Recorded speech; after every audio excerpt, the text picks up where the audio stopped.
ഓരോരോ കാലഘട്ടത്തിനും അതിൻ്റേതായ മാറ്റങ്ങളും ഭംഗിയൊക്കെ ഉണ്ട്.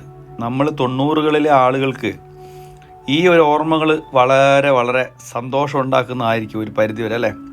നമ്മൾ ഓല കൊണ്ട് പന്തുണ്ടാക്കിയതും പ്ലാസ്റ്റിക്കിൻ്റെ ഒന്നും അതിപ്രസരം ഇല്ലാത്ത ആ സമയത്ത് 4 മരക്കൊമ്പുകളും മുറിച്ച് അതും കുഴിച്ചിട്ട് കുറച്ച് ഓലയൊക്കെ വലിച്ച് മുകളിലിട്ട് കൊച്ചു വീടൊക്കെ ഉണ്ടാക്കി കഞ്ഞിയും കറിയും വെച്ച് കളിക്കുന്നതും, ഇതുപോലെ എവിടുന്നെങ്കിലും കിട്ടുന്ന ഒരു കഷ്ണം പ്ലാസ്റ്റിക് കയറുകൊണ്ട് ചാട്ട കളിക്കുന്നതും, പച്ച ഓല കൊണ്ട് പന്തുണ്ടാക്കി ഓലപ്പന്ത് കളിക്കുന്നതും, അതൊക്കെ നമുക്ക് 90കളിലെ ആളുകൾക്ക് വളരെ വ്യക്തമായിട്ട് ഓർമ്മയുണ്ട്. അതൊന്നും ഇപ്പോഴത്തെ കുട്ടികളോട് പറഞ്ഞായിട്ട് കാര്യമില്ല, പറഞ്ഞാൽ അവർ നമ്മളെ കളിയാക്കും. കാരണം ഇന്ന് നമ്മളടക്കമുള്ളവർ പരസ്പരം മുഖത്തോട് മുഖം നോക്കാറില്ല. ഒരു 10 മിനിറ്റ് അവിടെ ഇരുന്ന് അപ്പം മുഖം പൊഴുത്തുന്നത് മൊബൈലിലേക്കാണ്. ഇന്നത്തെ തലമുറയ്ക്ക് നല്ല നല്ല ഫോണുകൾ, ഐപാഡുകളൊക്കെ ഉള്ളപ്പോൾ നമുക്കൊന്ന് ഫോൺ ചെയ്യണമെങ്കിൽ കിലോമീറ്ററുകൾ വലിയ വലിയ പൈസക്കാരെ വീട്ടിൽ പോകണം. അതും വിളിക്കുന്ന ആൾ സമയം പറഞ്ഞാൽ ആ സമയത്ത് മണിക്കൂറുകളോളം ചിലപ്പോൾ പോയി നോക്കിയിരിക്കേണ്ടി വരും.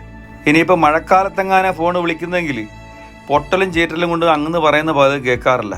പണ്ട് ഗോപാലകൃഷ്ണൻ പറഞ്ഞ പോലെ കമ്പിളിപ്പൊതുപ്പ് എന്ന് പറഞ്ഞിരിക്കേണ്ട ഒരു അവസ്ഥയൊക്കെ ഉണ്ടായിരുന്നു. ഇന്നത്തെ മക്കളോട് അതൊക്കെ പറഞ്ഞാൽ മനസ്സിലാവുമോ?